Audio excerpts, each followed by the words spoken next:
I'm no longer suited to violence. I cannot proceed. Thank you, Phineas. It wasn't quite a favor. I want to see Mundus destroyed, and I now believe you may stand a chance. What made you change your mind? You were right. You're not just like your father. I see your mother in you, too. You want to hit Mundus hard? This is how. Mundus has power almost beyond limit, but he has one weakness. He has a weakness? Yes. His mistress, Lilith. His weakness is that he loves her?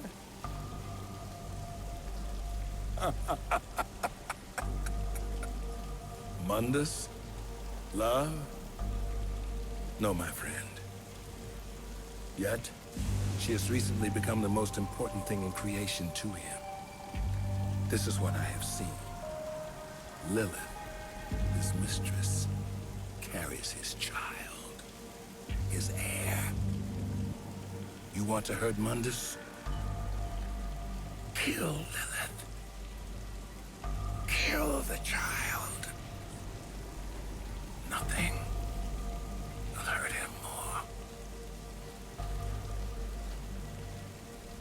But be warned, the fury of Mundus is boundless. Many thousands could perish.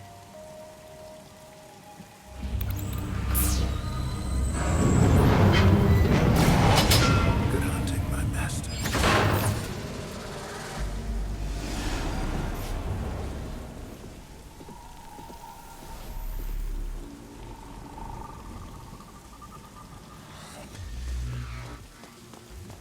Hey everyone, welcome back to Let's Play DmC Devil May Cry.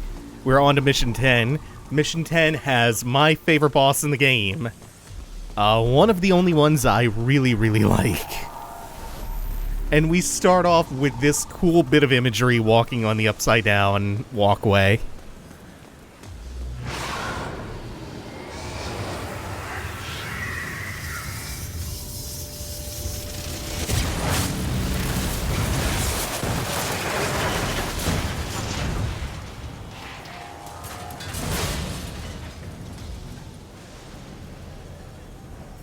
Good. I finally have your attention. Oh, that's a good musical stinger to lead into this. I never really acknowledged before. So this section is cool as hell. And it's not even all that exciting to play, but it's like, it's such a nice feast for the eyes, the lead up to this boss fight. Continuing on into the fight itself, and it's tuned just well enough that it feels really urgent, like you're in danger from getting caught by the beam at every single moment, but you're never actually in any danger.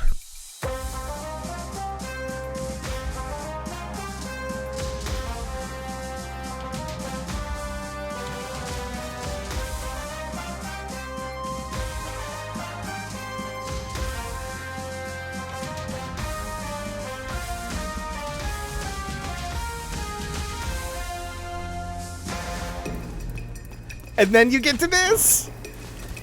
Ah! Ah! This is so cool! Ah. So they do this really good job of creating this illusion of urgency. And then you get to this! Fuck, this is dope. You do kind of have to wait for the rotating Raptor News Network logo to go around before you can pull your way through. This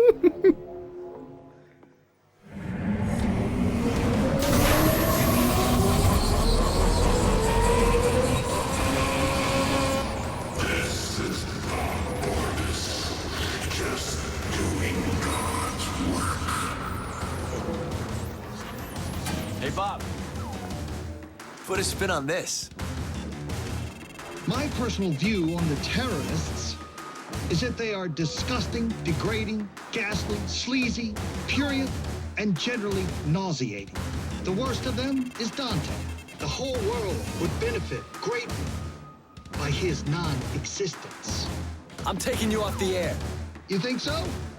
I wouldn't bet on it, you little shit.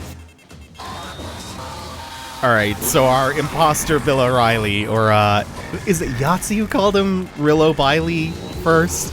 Who coined that phrase? Yeah, our imposter Bill O'Reilly is going to shroud himself in different colors of energy and then project some kind of beam attack. What the color is determines what the attack is. And your goal is to avoid that wall, making it to those stomping points, and then doing a ground pound with Eric's. Lets you get in for a little bit of damage. He'll start that orange AoE attack up after you do a little bit of damage, after you have a little bit of FaceTime with him. You'll get 2 of those, and then it repeats. So for now, there are just 3 of those rotating purple beams. As the fight goes on, there will be 1 more of those beams rotating around, but also they will vary in their girth. I want you to complete a health bar, you angel whip him, and it goes into one of these. Now what we have here is some truly shocking footage of the terrorist, known as Dante, at the Bellevue Pier recently. So what do we know about this Dante? Several people have now come forward, and investigators have pieced together a shocking history of violence. At age 8, he attacked and killed the head nurse at St. Lamia Orphanage. She was described as a sweet old lady who particularly enjoyed working with children. Between the ages of 11 and 15, he broke out of no less than 8 youth detention facilities, often mounting brutal, humiliating attacks against the prison officers just doing their jobs.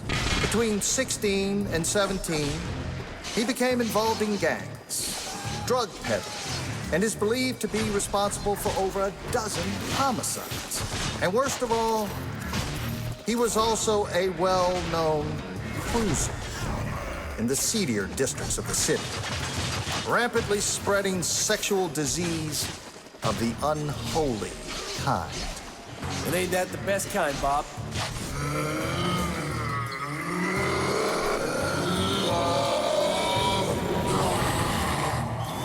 So when you're in those fixed... Ah, shit, I wasn't quick enough on the blue attack. That's the worst one for me, the one I always get winged by. It can get very easy to get clipped. You see the really thick ones now, alternating between thick and narrow. It can get easy to get clipped in those helicopter view segments between phases when you're just trying to kind of rack up style points and I guess if you're a little worse at it, survive. You get winged though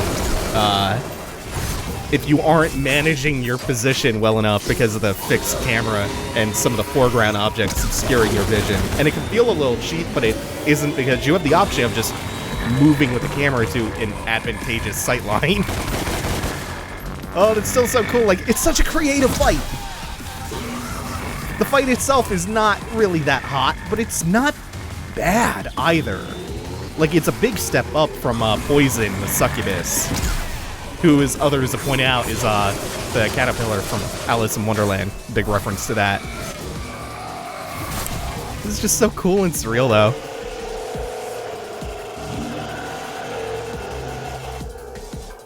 This is hard-hitting news, Bob! That delivery's not so hot. And he just started killing people. He looked me straight in the eye, and at one point, it was just terrifying. He definitely had pedophile eyes. I saw one girl, fight for her life, but, if he thought he was going to kill her anyway. And then he did. Totally. Sounds like a horrific attack, because he'll come to light that Dante is involved in the terrorist organization called The Order. I have a message for The Order. The whole world is looking for you. Every camera, on every street corner, every police force in the country and worldwide. But we will find you. We will destroy you. It's only a matter of time. This is Bob Barbas of the Raptor News Network. Just doing God's work.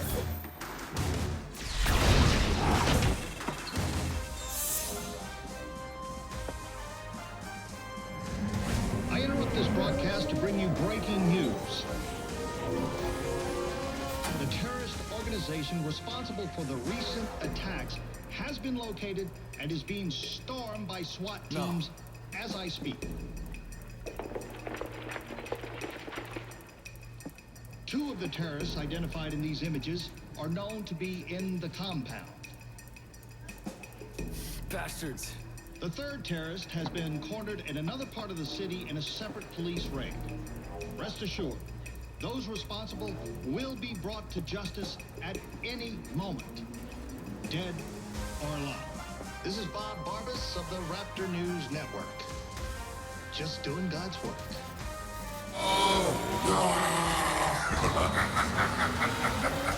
Alright, this is gonna be this. This is by far his easiest attack. And you know what? We'll do it live. You suck.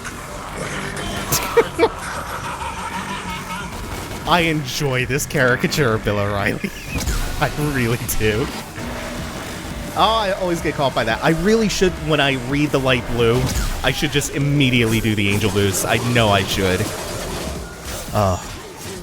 But anyway, I adore the spectacle and the visual imagination.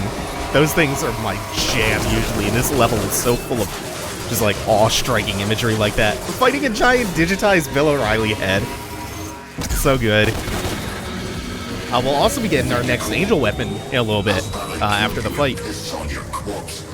Let's be a little bit careful here. There we go. Ah, damn it. Now there's still the 2 others. Oop, we want to hover a little bit. We didn't even need to. I would like him to not get another yellow one. That one tends to...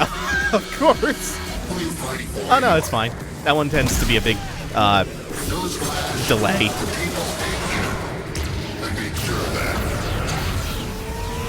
Breaking news, Bob. You're fired.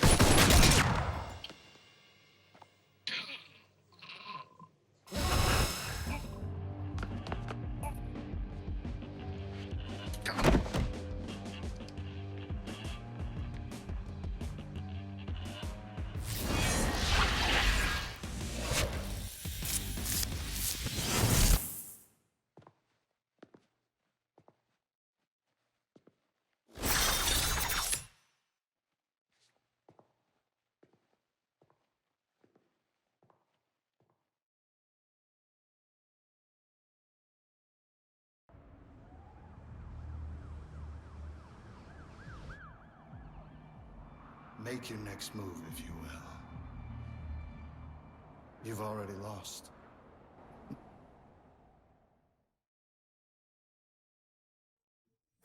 And from that mission, we gain the new angel weapon, Aquila. I am actually not sure how that's... yeah, I have the same issue with Eric's, where I'm not actually sure if I'm saying that right. Anyway, we are going to go ahead and get a couple of things for Aquila. Namely, let's see, round trip 2. No, buy-in is the main priority because that thing is amazing. We have 3 to spend, so we have some wiggle room here. Aerial buy-in, maybe later, but Tornado is a big one for Aquila, which is super cool. Tornado 2, of course. Maintain it longer. Yeah, that sounds good. Also, if you note, Mundus has 3 scars on his forehead. They parallel the 3 eyes that he has in his demon form. I don't know if I pointed that out before.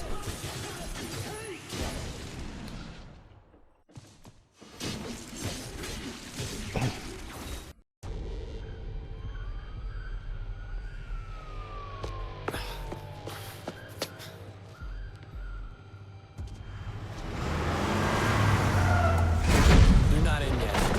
I gotta get to them first. Hang in there, guys. I'm on my way.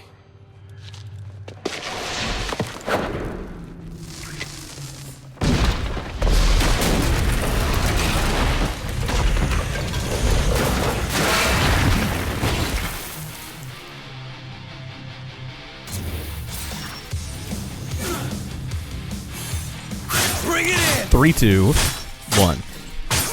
Alright, now that we have Aquila, let's see what we can get up to with this. So first off, there is buy-in. I think buy-in is one of the strongest abilities, and then you also get to pair it with this. That is so goddamn cool and good feeling. So yeah, Quill is real cool. Man, I think I may have, like, in the beginning of this LP, really severely underrated some of the DMC weapons. Because aside from Eric's, which is just kind of a bargain bin Devil May Cry gauntlet weapon, they all feel real good. And even Eric's, it's not that creative or interesting, but it's really good feeling to use. But man, Aquila, Osiris, even Arbiter is fun to use. There's a lot of potential in them too. Also, this new variant on an enemy we've seen before, this guy likes to launch a bunch of projectile saw blades. We mostly want to keep a distance from him and do a lot of parrying, which of course Osiris is exceptional at. And it doesn't take much of that. You want to get away from him when he reaches critically low health because he will explode. You can also finish his HP off with like a couple of flushes from Arbiter, some overdrive, stuff like that. So, now that we have seen the insane combination of buy-in, which, like I said, is, I think, to be one of the strongest abilities because it holds distant enemies towards you in mass. Damn it! They're breaking in from Limbo too. Let's talk a little bit about that style system. Or the style rankings, rather. So, like all other DMC games, and most character action games, this game attempts to quantify style, this kind of nebulous concept. The thing that I think delineates action games and character action games, which can be a tricky distinction. Where are you guys? Is in style. Another name for character action games usually is stylish action. So character action games tend to earn that label by giving you exceptional freedom to freestyle in combat. And do a lot of really creative stuff with a variety of moves and hidden mechanics and really obscure techniques that make an already wide open array of possibilities even more vast.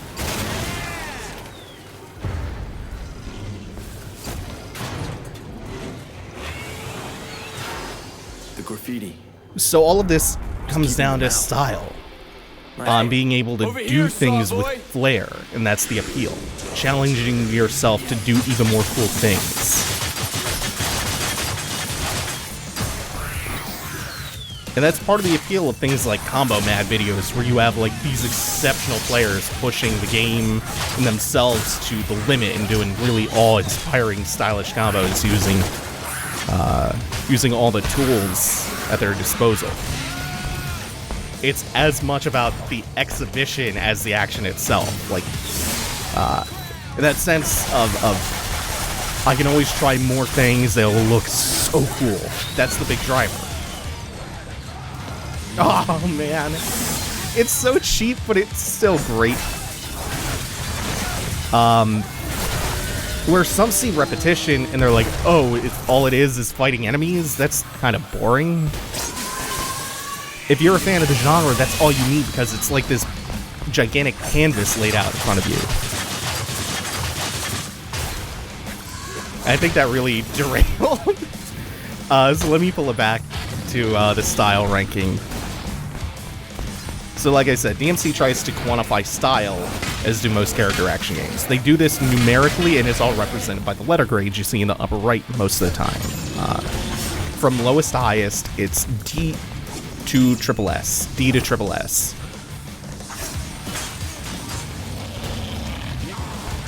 Whoops, that is not correct. To do. Am I misremembering this? Oh, I'm thinking of, the Ravagers. Oops. What I really wanted, as somebody has pointed out, is, the charge ricochet shot. Which I have acquired, but just forgot to use there. So all of your combat actions have a point value, and the point value assigned to all of your combat actions is what contributes to raising that letter grade. And this includes things like parrying and well-timed dodges, but it's mostly going on the offensive.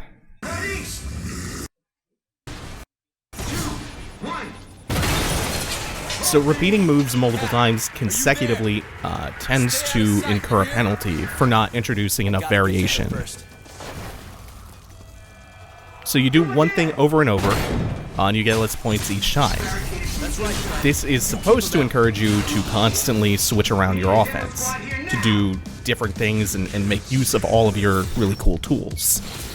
In DMC, the biggest contributing factor to style points and thus your letter grade seems to be damage.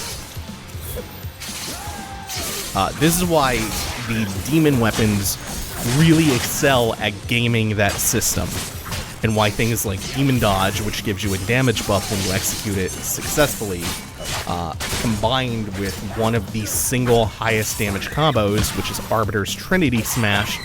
That's why that was so insanely good in the original release, why it had to be toned down, and even after being toned down, it's still pretty insane for getting you into the lower to mid S ranks. Now, they attempt to level the playing field in an interesting way, and I'll preface this by saying that it's obvious they didn't quite succeed, but I think they succeeded well enough to incentivize the use of the angel weapons just as much as the demon weapons, if not maybe a little bit less.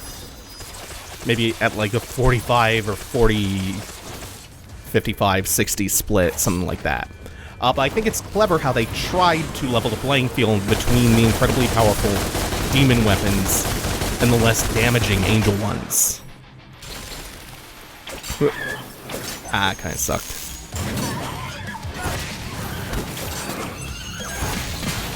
Demon weapons pack all of their damage into really compact single hits that struggle to catch multiple enemies, usually. And God, I love Aquila's air combos. But angel weapons are crowd control oriented, and thus it's really easy to catch multiple enemies at once with individual attack button presses.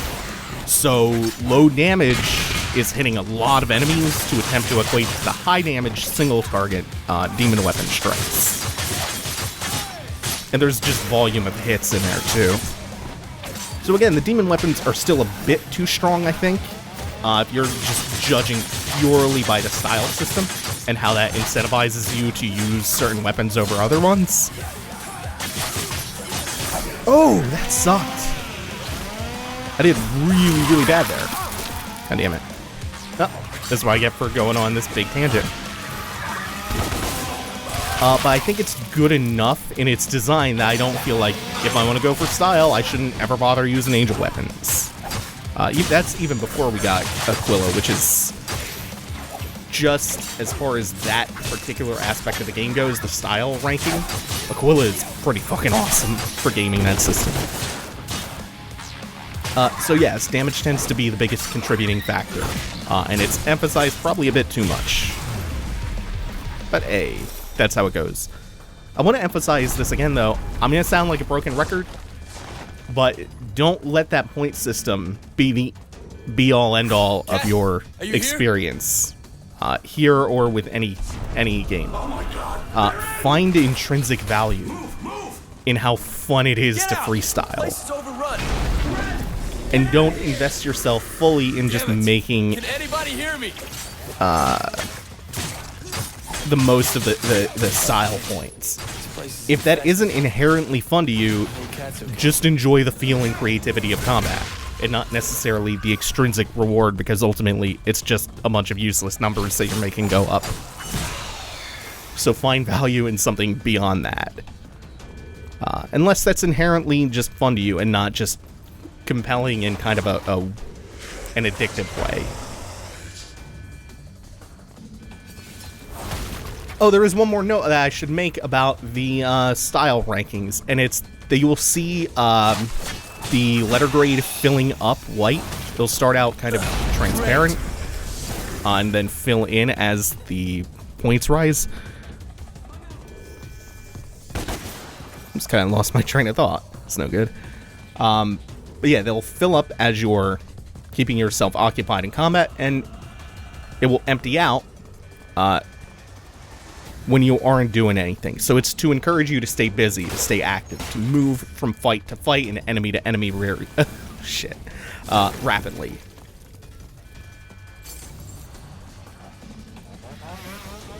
And something that is new to the Definitive Edition compared to the original release is that in the Definitive Edition, when a letter grade empties out, you see right there, it goes from A to B, and it'll go down to C eventually, and it'll just keep emptying. In the original release, it would just stop at whatever letter grade you were at. So if you had a almost full A rank, it would empty out, and then it would just stall at the bottom of A. And so it's become a little bit less forgiving in that way. Also, the other way that you lose your letter grade is by getting hit. You've seen that. Hey! Oh, a bunch. Like right there. I'm ignoring the guy in the background because I'm finding it hard to focus. So not only do you want to stay active in combat, but you want to make sure that you're not getting hit too often because you will lose your letter grade. Or you will lose parts of it. I can't remember now if this started in DmC 3 or DmC 4, but in one of the more recent games, they made it a little bit more forgiving in that you will only lose a certain number of letter grades per hit. In DmC, I think it's 2, so if you're at A, you'll drop down to C if you take a hit, and so on. I think that started in DmC 3, it may have been 4. I honestly don't remember. But you don't, it's not like DmC 1 or 2 where you take a hit and you reset all the way back down to D.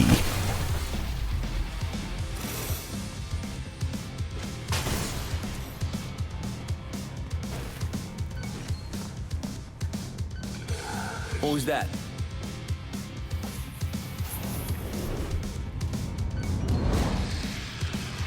What are you smiling at?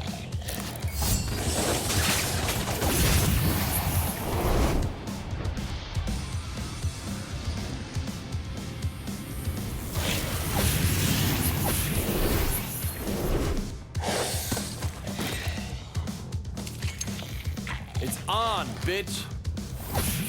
These enemies are the coolest. I don't think we got the title card for their names, but I want to say they're called Dream Runners or Dream Walkers because of this ethereal portal they summon to teleport at you, which you can parry them out of when they make their attack.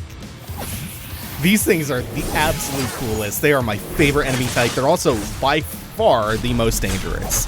On here, we just kind of get a little preview of them. Eventually, yeah, like you saw there, you have to be ready to dodge that because that will damage you when they break out of your combo in midair.